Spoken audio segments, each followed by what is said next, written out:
Glória a Deus. Senhor Deus e Pai, você só precisa de uma voz e de um corpo, e aqui está Ele.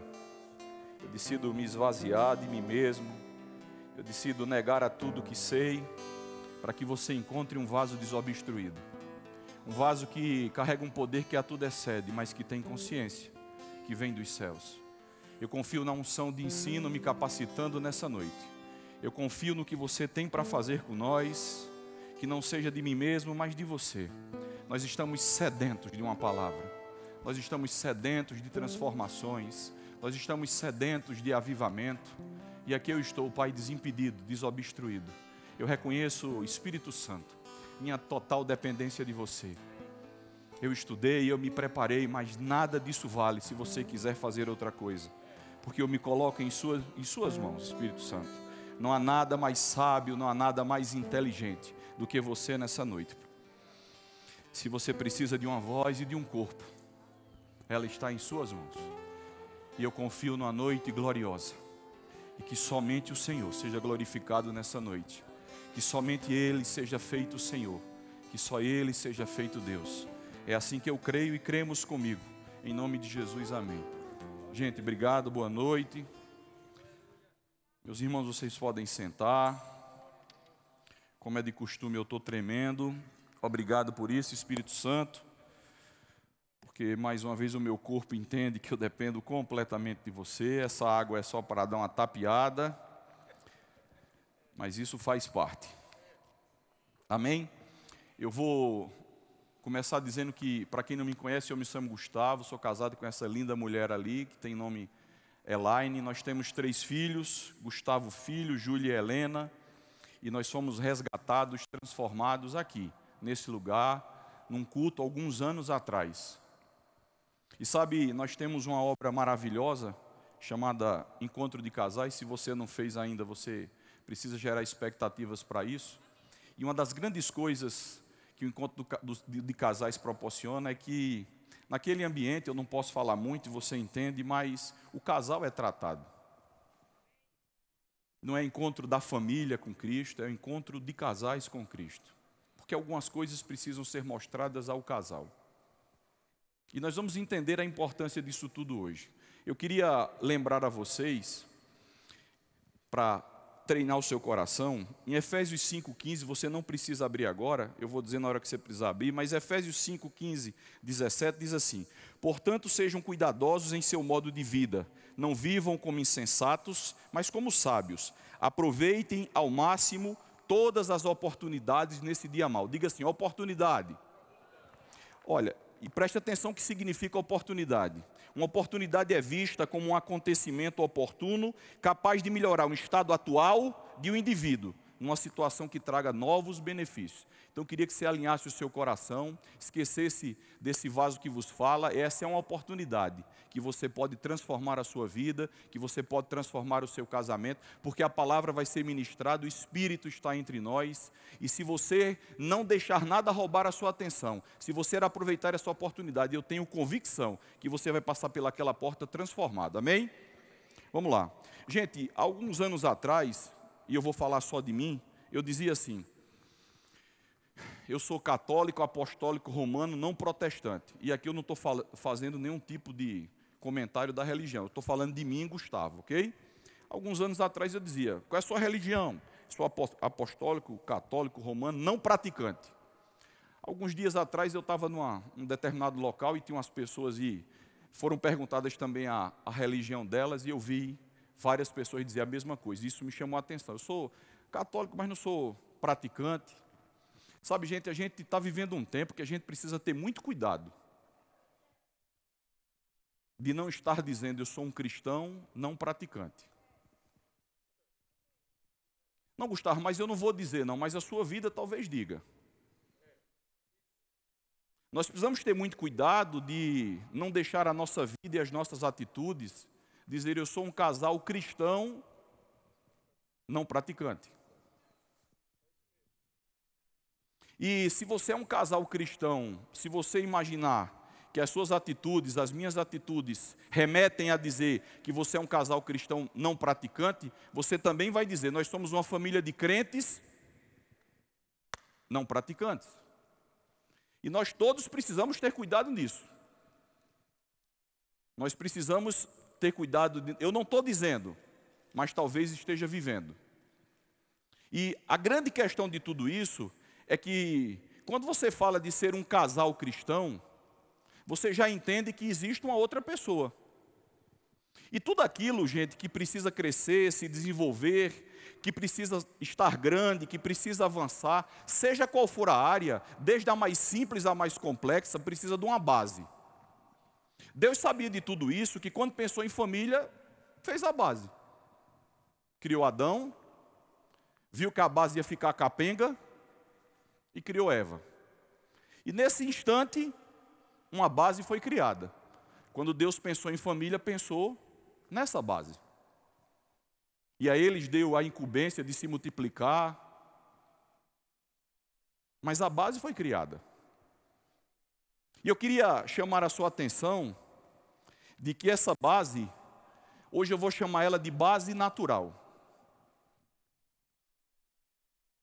A mulher que está aí do seu lado, o homem que está do seu lado, compõem com você a base natural do seu casamento e da sua vida e da sua família. Ô Gustavo, por que base natural? Porque nós cremos, entendemos e aprendemos aqui exaustivamente, todas as quinta-feiras, que a base sobrenatural e espiritual é o Senhor e a sua palavra. Mas existem, e eu sempre gosto de tentar ministrar de forma prática, porque foi assim que eu fui ensinado nessa igreja, a ouvir coisas e rapidamente entender para praticar, porque a minha vida só foi transformada em cima dessa obediência. Eu escutava e praticava, eu escutava e praticava. Então, se nós temos uma base natural, essa pessoa que está do seu lado é fundamental para tudo que você pensar. E tudo aquilo que vem da base sobrenatural, da base espiritual do Senhor, é uma incumbência, é uma determinação que, se você entender claramente, é sempre uma ordem para você fazer para o outro. A única parte que Deus trata com a gente, individualmente, é quando Ele trata de você e Ele. E esse eu não vou me adeter a isso, porque não é isso que eu quero tratar com vocês hoje. Mas para ficar claro que eu tenho conhecimento, que quando Deus nos isola, quando Deus quer falar, é você e Ele, está tudo certo. Mas todas as vezes que Ele falar em família, em casamento, Ele precisa de uma base natural para se mover. E eu queria exortar você, eu queria de verdade que o Espírito Santo me capacitasse para que você saísse daqui tendo alguns entendimentos. E um dele é que essa base natural precisa de atenção e de cuidado. A Bíblia nos ensina que, quando fala para o homem, diz assim: ame a mulher como Cristo amou a igreja. Ou seja, você está investindo e depositando do outro lado. A Bíblia diz que a mulher precisa se sujeitar ao marido, ser submissa a ele, e se submeter, fazer tudo isso é sinal de respeito, é sinal de confiança para o outro.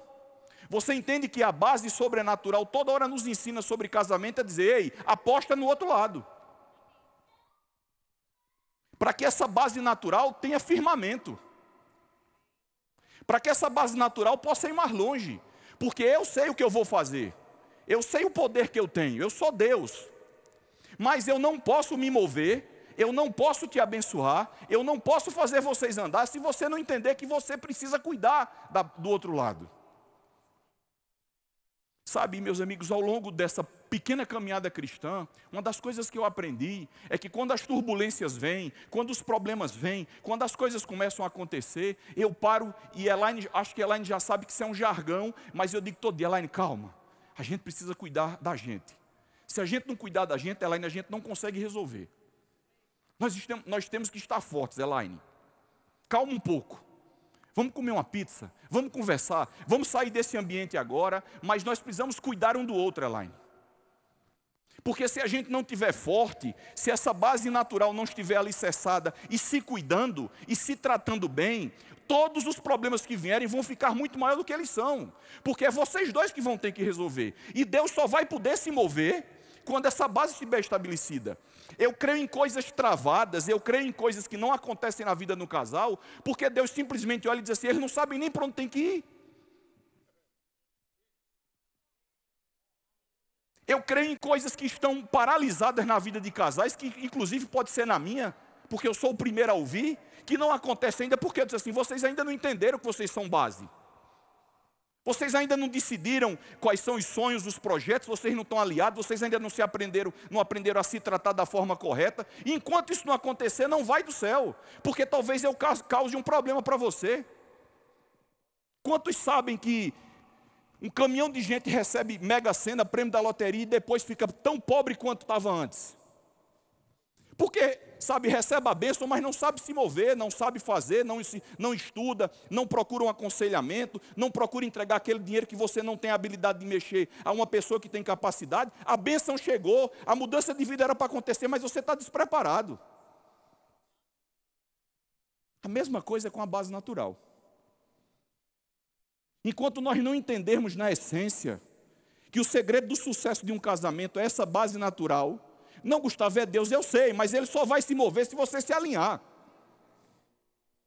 Eu tenho certeza disso. Enquanto nós não entendermos que nós precisamos cuidar do outro, zelar pela vida do outro, para que essa base esteja firme. Sabe, preste atenção.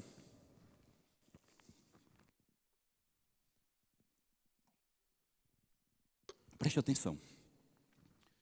Você, mulher, busca no seu marido a provisão, a proteção, o cuidado, tudo aquilo que a figura masculina, na sua grande maioria, oferece dentro de casa. A certeza que perto dele você está protegida, a certeza que você perto dele está amparada. E você, homem, vai na sua esposa e busca carinho, amor, afeto. Essa troca é fundamental. E se você entender na sua posição que você deixa de cuidar tendo essas atitudes, aonde é que o outro vai buscar? Se ele só tem você para buscar. Você já viu Deus beijar? Já viu Deus agarrar? Já viu Deus alisar cabelo? Já viu Deus dizer, deita aqui que eu quero fazer um cafuné em você? Você já viu Deus fazer isso? Não faz. Sabe por que Ele não faz? Porque Ele deixou quem era para fazer. Então nós temos uma dívida com o outro lado, nós temos necessidades que o outro precisa ser suprido. E dessa maneira você sem querer está treinando, está melhorando a sua base. Sabe, você quando é solteiro, você segue com a sua caminhada, segue andando com Deus, com a palavra, crescendo em todas as áreas da sua vida, está tudo certo. Até você encontrar a sua pareia. Até você encontrar a sua pareia. E no momento que você encontra a sua pareia, Deus diz assim, olha, eu te dei agora a outra parte da tua base natural. E que você queira ou que você não queira, você vai ser esticado, melhorado do lado dela. Porque a Bíblia diz, e já já nós vamos chegar lá, que você vai se tornar uma só carne. Você já existe, ela precisa ser você, você precisa ser ela, e é nessa confusão maravilhosa que vocês vão ser esticados. Agora deixa eu te dizer uma coisa, é nessa confusão, é nesse processo maravilhoso que vocês também vão ser melhorados.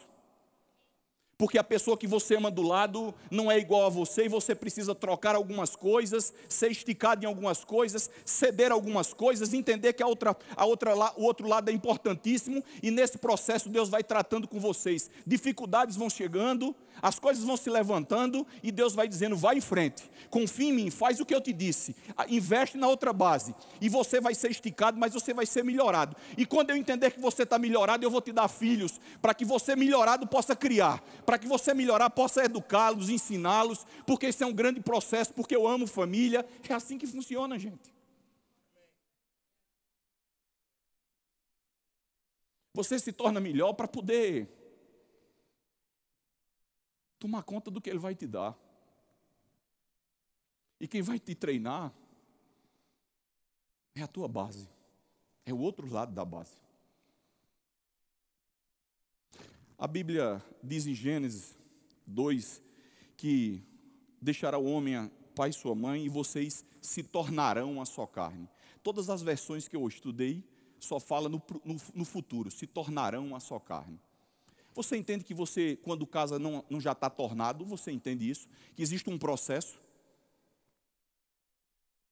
Você entende que quando você se casa com uma pessoa, por mais que você tenha namorado, quando você vai morar com ela, dividir uma vida com ela, pensar em sonhos, em desejos, renegar algumas coisas, ceder outras, é você, nesse processo que você começa a se tornar uma só carne, porque a Bíblia fala no futuro, vocês se tornarão numa só carne. Porque por mais que você entenda, irmão, que na hora que você casa, você se torna uma só carne, por mais que você saiba disso, não se tornou. Porque outra pessoa ainda é uma estranha. Porque você vai começar a viver coisas que só o casamento mostra. Porque você vai começar a viver desafios que só um casamento mostra. E é nesse processo que você começa a se tornar uma só carne. Porque nesse processo você começa a ceder, a soltar. Porque eu estou fazendo isso, eu estou fazendo em prol do outro. E quando você é agraciado com outra pessoa que também entende isso, ela começa a fazer isso de você. E às vezes não é fácil soltar, às vezes não é fácil fazer o que não gosta. Mas esse é o processo de se tornar. Esse é o processo de construir uma base natural.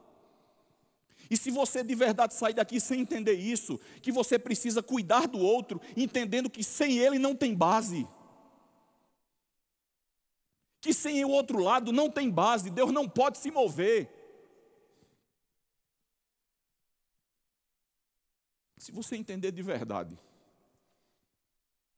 que depois do Senhor, a pessoa mais importante é a que está aí do seu lado, eu de verdade vou sair bem alegre daqui. Bem alegre.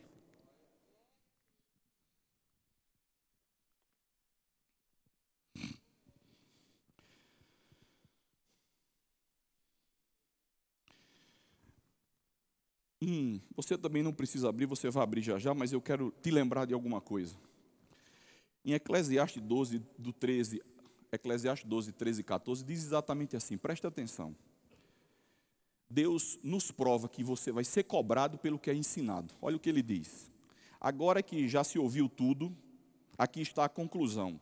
Tema a Deus e guarde os seus mandamentos, pois isso é essencial para o homem. Pois Deus trará a julgamento tudo o que foi feito.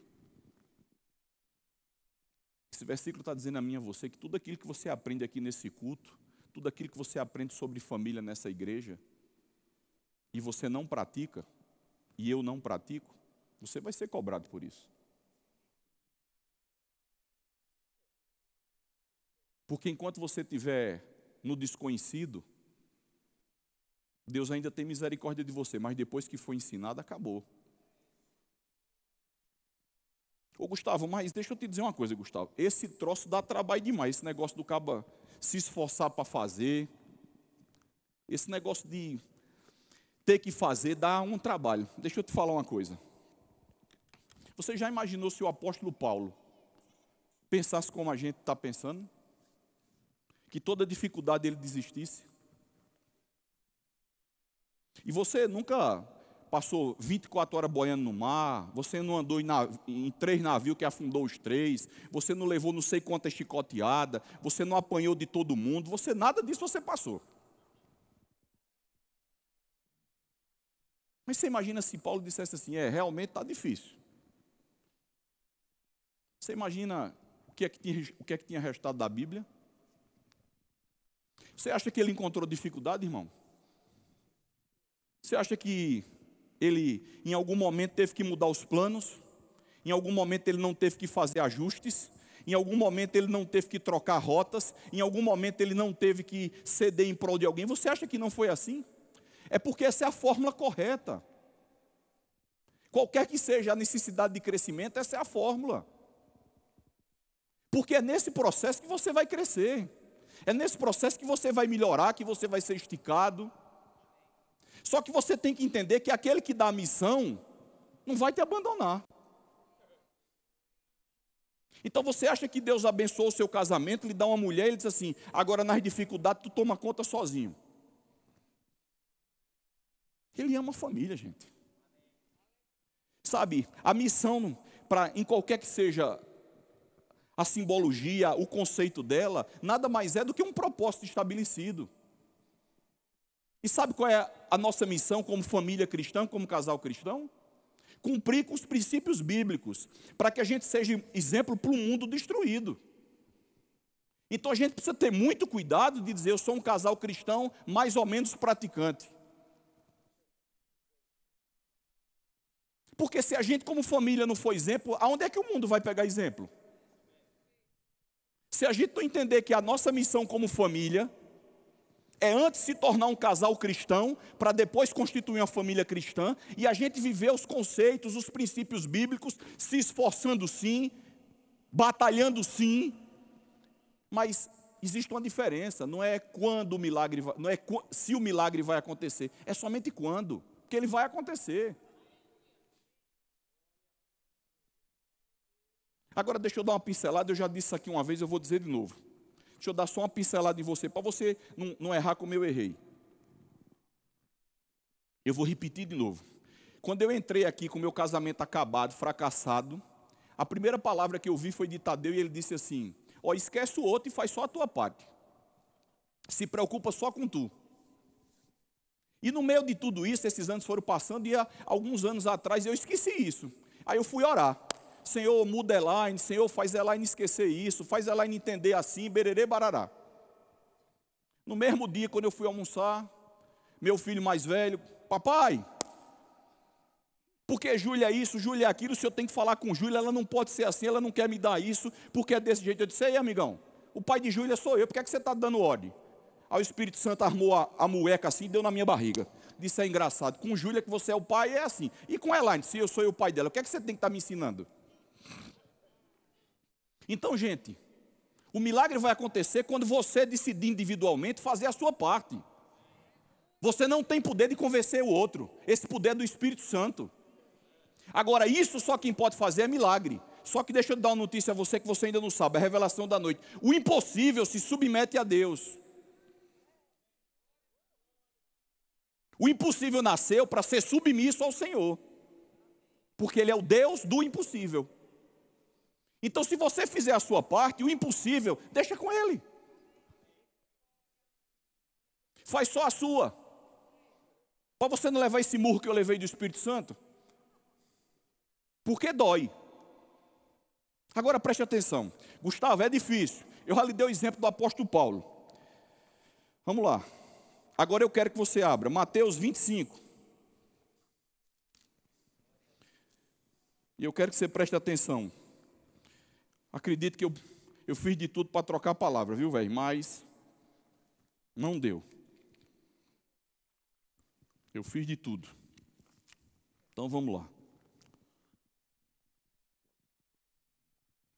Você conhece esse texto? A parábola dos talentos. Eu queria que você acompanhasse comigo. E a gente vai fazendo algumas colocações importantes. Nessa parábola, um homem confia algo valioso a 3 pessoas. Nessa parábola, nessa história, um homem confia uma coisa valiosa, coisas valiosas a 3 pessoas. Preste atenção. Eu vou começar a espiritualizar o negócio para você não dizer que a gente está pegando texto sem contexto. Começa dizendo assim: o reino dos céus também pode ser ilustrado com a história desse homem. Então, nós acabamos de ver que essa história trata do reino dos céus. A Bíblia está dizendo que essa história pode simbolizar, pode mostrar e apresentar o reino dos céus. A Bíblia, não é Gustavo. Ok? Vamos lá. Você já sabe, mas vai ler de novo, porque sou eu que estou pregando. Um homem que estava para fazer uma longa viagem. Ele reuniu seus servos e lhe confiou o seu dinheiro. O que é que esse homem tinha de valioso? O dinheiro. Aí o que foi que ele fez? Confiou. Dividindo de forma proporcional a capacidade deles. Esse homem já sabia a capacidade de quem ele estava lidando. Esse homem que confiou o dinheiro dele, que era o que ele tinha de valioso, ele já sabia a capacidade das pessoas que ele estava lidando. Porque ele disse assim, a forma foi proporcional à capacidade dos 3. Ao primeiro ele entregou 5 talentos, ao segundo 2 talentos e ao último 1 talento. E então foi viajar. O servo que recebeu 5 talentos começou a investir o dinheiro e ganhou outros 5. O servo que recebeu 2 talentos também se pôs a trabalhar e ganhou outros 2. Preste atenção, eu sou empresário. Dobrar, ter 10 e fazer virar 20 é milagre, viu? Eu sou empresário e 10 virar 20 é milagre. E acabou de dizer aqui, e eles trabalharam para fazer o dobro. Essa parábola está dizendo a mim e a vocês que o caminho, que essas pessoas que tiveram sucesso, o que tinha 5 dobrou para mais 5, o que tinha 2 dobrou para mais 2, eles trabalharam para isso acontecer. Vocês estão entendendo que vitória só tem com trabalho? Estão entendendo? Então preste atenção, todas as vezes que você pensar em algo valioso, que Deus lhe confiar alguma coisa valiosa, que Deus lhe confiar qualquer coisa, ou um homem confiar você, você entende que para você vencer nessa área, para você mostrar quem você é, você precisa se empenhar, você precisa trabalhar. Vamos andando. Agora olha a atitude desse último servo. Mas o servo que recebeu um talento, cavou um buraco no chão e ali escondeu o dinheiro do seu senhor. Olha o trabalho desse. Cavou um buraco e botou o dinheiro dentro. Que servo, viu, velho? Você confiou uma coisa valiosa a ele e ele disse, vou cavar um buraco e botar dentro. Você vai entender já já que o patrão, o senhor, tinha expectativas para eles 3, tá bom? E esse servo sabia disso também, que o senhor que estava confiando uma moeda a ele, tinha expectativa nele. Entregou algo valioso, mas tinha expectativa nele. Depois de muito tempo, o senhor voltou de viagem e o chamou para prestarem contas de como haviam usado o dinheiro. O servo ao qual ele havia confiado 5 talentos se apresentou com mais 5. O senhor me deu 5 talentos para investir e eu ganhei mais 5, dobrei. O senhor disse, muito bom, servo bom e fiel. Você foi fiel na administração dessa quantia pequena e agora lhe darei muitas outras responsabilidades. Venha celebrar comigo. O servo que havia recebido 2 talentos se apresentou e disse, o senhor me deu 2 talentos para investir, e eu ganhei mais 2, dobrou também, atingiu as expectativas do seu senhor. O senhor disse, muito bem, servo bom e fiel, você foi fiel na administração dessa quantia pequena, e agora lhe darei muitas outras responsabilidades. Venha celebrar comigo. Preste atenção, expectativas alcançadas, o Senhor chamando ele de servo bom e fiel, ainda dizendo o quê? Venha celebrar comigo. Eu quero você perto de mim. Porque você trabalhou, atingiu as expectativas, o que eu lhe dei você zelou, você fez crescer, você fez produzir. Além de lhe chamar de servo bom e fiel, venha comemorar comigo. 24. Por último, o servo que havia recebido 1 talento veio e disse, eu sabia que o senhor é homem severo, que colhe onde não planta e ajunta onde não semeia. Tive medo de perder seu dinheiro, por isso o escondi na terra. Aqui está ele. Eu vou repetir. É óbvio que esse servo sabia que a pessoa, o senhor que estava entregando alguma coisa valiosa na vida dele, nas mãos dele, tinha expectativas. Mas por conta de uma preguiça, da falta de trabalhar, de uma letargia, de um descompromisso, ele não entregou nada, só entregou o que tinha recebido. Vamos continuar. 26. O Senhor, porém, respondeu, servo mau e preguiçoso, algumas versões chamam de negligente. Se você sabia que eu colho onde não plantei e ajunto onde não semeei, por que não depositou meu dinheiro? Pelo menos eu teria recebido juros. Em seguida ordenou, tirem o dinheiro deste servo e dei ao que tem 10 talentos. por falta do compromisso, por falta da responsabilidade, por falta da disposição correta, além de levar uma crítica, uma rebordosa, uma reclamação, ele ainda disse assim: pegue esse dinheiro e dê ao melhor, ao que mais trabalhou. Pegue esse dinheiro àquele que mais atingiu minhas expectativas. A bênção sai de um canto e vai por outro. Por quê, Gustavo? Falta de compromisso. Vamos andando. 30. Agora lancem esse servo inútil para fora, na escuridão, onde haverá choro e ranger de dentes. Preste atenção. Ele foi chamado de preguiçoso, negligente, e agora é chamado de inútil. O nosso irmão Rick Renner, o mestre do grego, eu fui atrás de estudar, preste atenção, viu? Para vocês se chocarem como eu me choquei. No 26, quando ele chama de mau e negligente, ou preguiçoso, essa palavra no original, ela chama okneros. Preguiçoso, ocioso, indica uma pessoa que tem uma atitude inerte, letárgica, indolente, apática, indiferente, morna em relação a tudo na vida.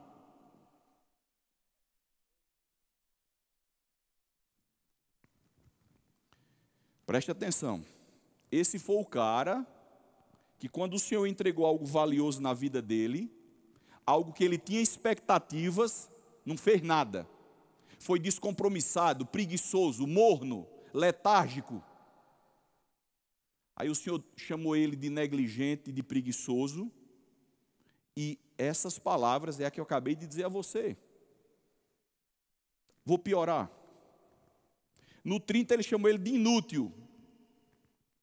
Inútil, no grego original, quer dizer acheiros. Significa literalmente um inútil, um imprestável.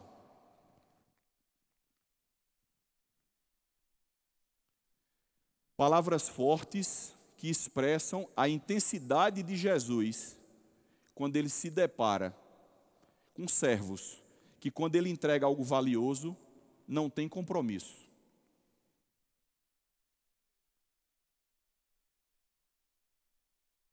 Agora olhe para o seu lado e olhe assim para a sua esposa e diz assim: isso é o que Deus tinha de mais valioso, está me dando.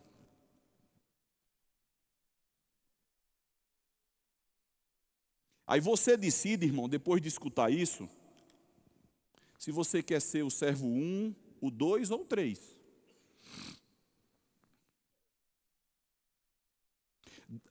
Alguns anos atrás, quando eu entrei aqui, eu decidi, sem conhecer isso, de não ser o 1. De me esforçar todos os dias para ser o 2 e quem sabe um dia ser o 1. Deixa eu dizer uma outra coisa a você importante. Toda vez que você pensar em casal, toda vez que você vê algum casal ministrando aqui ou em qualquer lugar, nunca deixe o diabo dizer na sua cabeça que aquele casal é perfeito. Porque, deixa eu te falar, essa perfeição ela só existe no céu. E quando você começa a criar essa expectativa, você deixa de dar passos de fé. Porque você, para dar passos de fé, você não tem que estar perfeito. Todos nós estamos no mesmo patamar. Qual é o patamar, Gustavo? Em crescimento, se esforçando para ser o servo 1 ou 2. Agora é verdade que tem alguém com mais maturidade. Por quê? Porque já vivenciou mais coisas, porque já colocou mais coisas em prática, porque já passou por coisas mais pesadas. Então há níveis sim, mas todos nós estamos no mesmo patamar, tentando ser o servo 1 ou 2. A gente só não pode ser o 1, o 3, o que só ganhou 1. Porque a gente acabou de aprender o que é que Deus, o que é que Jesus entende que é assim. Letárgico, morno, preguiçoso, desprezível. Então nós precisamos entender que se Deus deixou algo tão valioso que é o nosso outro lado, ô Gustavo, não é a família, é macho, mas tu tem que entender que primeiro tu tem que consertar a base natural, aí depois tu pensa na família. Porque só tem família equilibrada se tiver casal equilibrado. Tu não pode pensar nos filhos, no bem-estar dos filhos, sem pensar antes da tua esposa, não. Que tu gosta ou que não gosta, isso é a palavra. O que tu vai fazer com ela, eu não sei. Mas a minha decisão é me esforçar. É assim que tu tem que pensar. Mas Gustavo está tirando a família. Eu não estou tirando nada, eu só estou te ensinando que a família é consequência da base natural, que é a tua mulher, o teu marido. Aí tu cuida dele, trata dele, zela dele, aí consequentemente a tua família é um sucesso. Então, se Deus te entregou algo tão valioso, como esse Senhor entregou a esses 3 servos, tu tem que se posicionar, eu tenho que me posicionar e entender, eu vou ser qual dos servos? Eu vou trabalhar para entregar frutificação, eu vou trabalhar para fazer crescer, eu vou trabalhar para ser bênção, ou eu vou cavar um buraco e botar dentro? Agora, quando tu lembrar de que não quer trabalhar, quando tu lembrar que quer as coisas fáceis, quando tu lembrar que acha que não vai ter dificuldade, lembra dessa parábola, velho. Os que entregaram 5 e 2 trabalharam. Sabe, gente, nós somos líderes do departamento do Negócio é Crer. E toda reunião, por sinal, a próxima é dia 19 de fevereiro. E em toda reunião a gente tem um case de sucesso. E escutando essas pessoas, escutando junto. Sabe qual é a fórmula do sucesso? Fé e trabalho. Fé e trabalho. Eu ainda não vi um pregado dizendo assim, olha, eu tive muita fé deitado na cama. Olha, era fé para torar e ter sido abençoado. Como eu também não vi o cara dizer assim, rapaz, eu trabalho feito um cavalo de carrossel, mas não tem fé. Porque sem fé é impossível agradar a Deus. Se você não agradar a Ele, como é que você vai arrumar nada, meu irmão? A mesma coisa a gente é com a família e com o casamento. O segredo de botar para frente, o segredo de ser melhor, o segredo de ter uma família constituída é trabalhar. É abandonar essa coisa morna, letárgica. Eu faço quando eu quero, eu faço quando eu posso. Eu dou dinheiro a ela para ir no cabeleireiro quando eu quero, eu vou prover ela quando eu quero, eu vou proteger ela quando eu quero, e ela diz a mesma coisa, eu vou te dar carinho quando eu quiser, porque agora eu estou com preguiça, eu vou te dar um beijo quando eu quiser, porque agora eu estou com preguiça, a gente não vai fazer sexo hoje porque eu estou com preguiça. Aí você lembra desse exemplo, velho. Aí você lembra o que é que a preguiça traz na vida de um casal. Aí você lembra o que essa preguiça de se doar um ao outro traz na vida de um casal. Negligente, preguiçoso, inútil.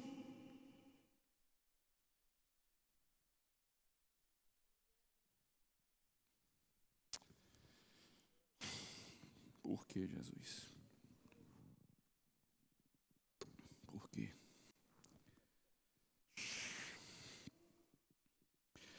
Vamos encerrar.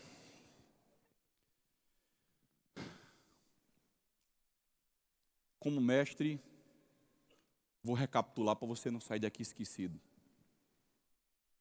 Tudo que cresce, tudo que precisa crescer, precisa de base. Quando Deus pensou em família, montou a base. Adão e Eva. A pessoa que está aí do seu lado é com quem você vai formar a sua base natural. E quando essa base natural estiver alinhada, o que vem de cima para baixo funciona. Se todas as vezes que você pensar no seu cônjuge, no outro lado da base, e saber que precisa satisfazer ele, no que só você pode dar a ele, e você tiver com preguiça, e você for morno, você lembra dessa parábola? Como é que Jesus trata esse tipo de gente? Como é que Jesus enxerga essas pessoas que ele entrega algo tão valioso? Um homem e uma mulher para chamar de seu. Um homem e uma mulher para constituir uma família. Um homem e uma mulher para cuidar da coisa mais valiosa que ele deixou nessa terra. E aí você diz, mas eu estou com preguiça de cuidar dele. Aí você se lembra. Preguiçoso, negligente e desprezível. Aí eu tenho certeza que você vai levantar da cadeira.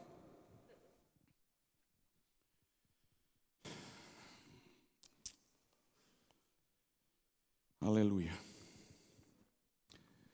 Para que você saia fundamentado, Deus já sabia que essa base sempre ia ter que existir. Você não precisa abrir, mas eu vou empurrar a Bíblia em você para você sair daqui dizendo: agora eu vou tomar conta dessa pessoa que está do meu lado, que ela é a base natural. Amós 3,3 diz: 2 pessoas andarão juntas se não tiverem de acordo. A bandinha, se puder subir, eu agradeço. Eclesiastes 4,9: é melhor serem 2 do que 1, pois um ajuda o outro a alcançar o sucesso. Isso é na NVT. É melhor 2 do que 1, porque um ajuda o outro a alcançar o sucesso.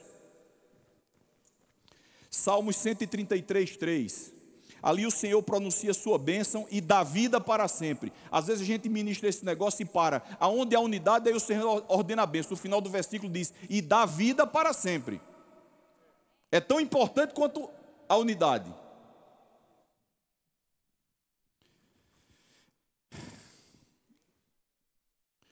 O que você vai fazer agora, meu irmão? O que você vai fazer agora? O que eu vou fazer agora com essa palavra? Agora no presente. Vai afetar rapidamente o seu futuro. Você não consegue trocar o seu futuro. Você não consegue fazer tudo isso funcionar se você não começar a operar agora o presente. Se você agora não se decidir, aí quando você apostar agora no presente, o seu futuro vai mudar. Deixa eu te explicar uma coisa. Esse exemplo é antigo, eu já ouvi muitas vezes, mas eu acho que tem gente que não ouviu, e esse exemplo abraça o meu coração para a gente entender a importância de tudo isso, para a gente entender esse processo de se tornarão. Nós temos um saco de batatas, tudo batata junto, tudo grudadinho, tudo colado no outro, de formas e tamanhos diferentes. Esse saco de batata, você pega as batatas, bota para lavar, começa a descascar, e aí inicia-se um processo.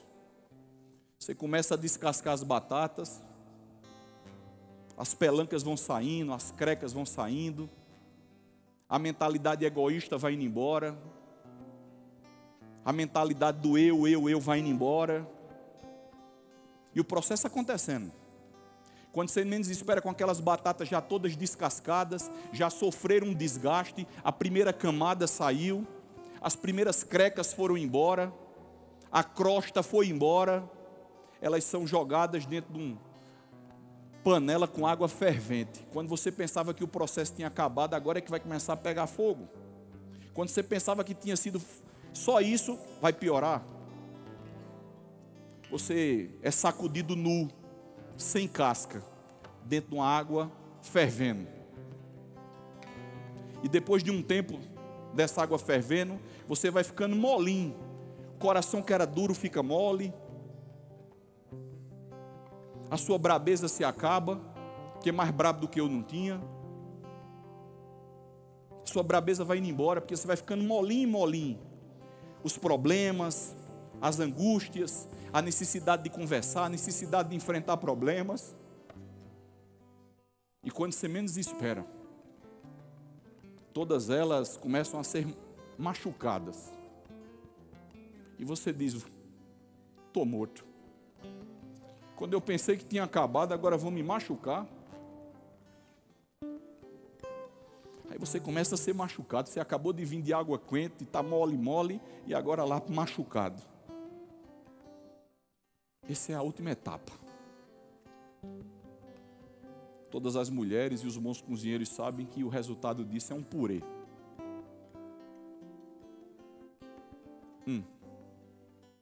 Se tornarão uma só carne. Um processo para se tornar. Um processo vivido, sofrido, para se tornar uma coisa só.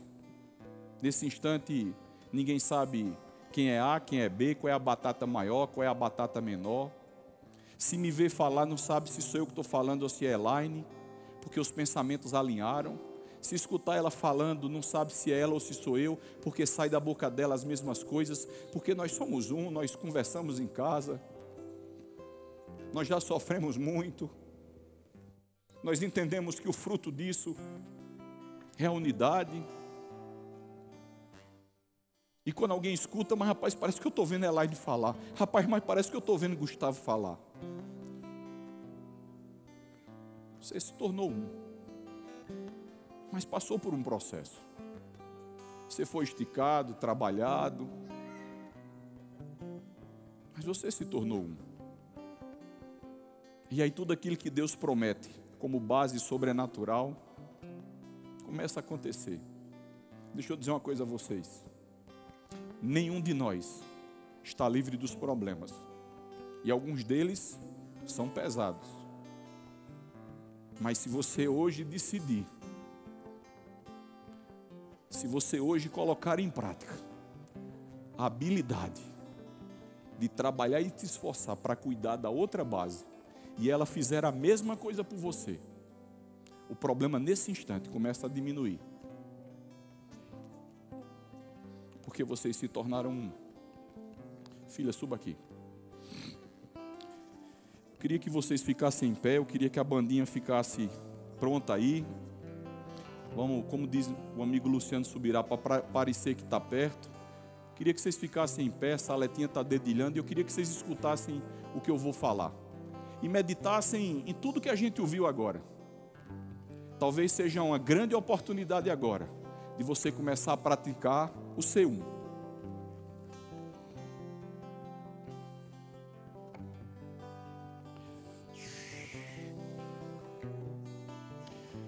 O poder do abraço. Abraço é uma expressão com sentido de vínculo, união, apego, carinho e amor. Trata-se de uma demonstração externa daquilo que vai no interior daquele que se envolve afetuosamente. Em Eclesiastes 3:1, para todo propósito há uma ocasião. A gente vive para atender propósitos. Nasce, morre, planta, colhe, ri, chora, busca, perde, fala, se cala, ama, aborrece, abraça e se afasta de abraçar. Você sabia que Deus tem propósito com um abraço? Lembra de Lucas 15:20, o pai do filho pródigo, estando ainda longe, seu pai o viu e cheio de compaixão correu para o seu filho e o abraçou e o beijou. Já pensou na importância do abraço nos relacionamentos? Já abraçou ou foi abraçado com vontade? Abraço faz bem para a saúde e aumenta os níveis de oxitocina no organismo, trazendo um bem-estar enorme para quem abraçou e para quem foi abraçado. Oxitocina é uma substância química que reduz o estresse, a ansiedade e aumenta a felicidade e o bem-estar. Mães com níveis elevados de oxitocina têm ligação maior com seus filhos, e as que não abraçam desenvolvem com eles um relacionamento frio e distante. Abraço é remédio, é cura, é felicidade, é bem-estar. Devemos abraçar a todos, até aquele que não merece. O pai do filho pródigo recebeu com abraço, com vestes, com sandálias, anel, e esse filho nem merecia. Eu não gosto quando vou abraçar alguém e este alguém me abraça frouxamente, parecendo sem vontade, dá uma sensação de abandono, de pouco caso. Eu gosto de abraçar com vontade, gosto daquele tipo de abraço que parece que eu estou entrando na alma de alguém. Quando a Bíblia diz que também há tempo de se afastar de abraçar, não está nos dando respaldo para nos afastarmos de alguém. Se afastar de abraçar significa não poder abraçar porque a pessoa está longe. Precisamos abraçar mais, mostrar que as pessoas são importantes para nós. Não sabe abraçar? Aprenda, quebre o gelo. Se consegue mais coisas com um abraço do que com um chicote. Quem não abraça, não marca a vida do outro, e quando morre, não deixa saudade. O ser humano é um ser sociável. Quem não é, desenvolveu alguma patologia e precisa de ajuda. Aproveite o momento. Há um tempo de abraçar, e esse tempo é agora.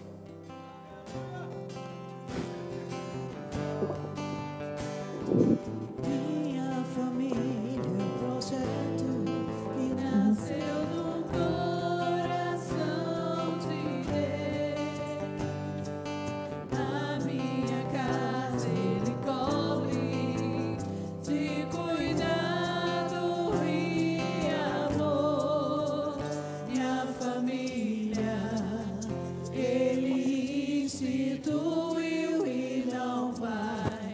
deixar o inimigo roubar a esperança, a alegria, a saúde, a fartura que Deus já determinou. Minha casa se encherá de toda sorte de coisas boas. Os meus filhos livres serão para prosperar. Aleluia, aleluia.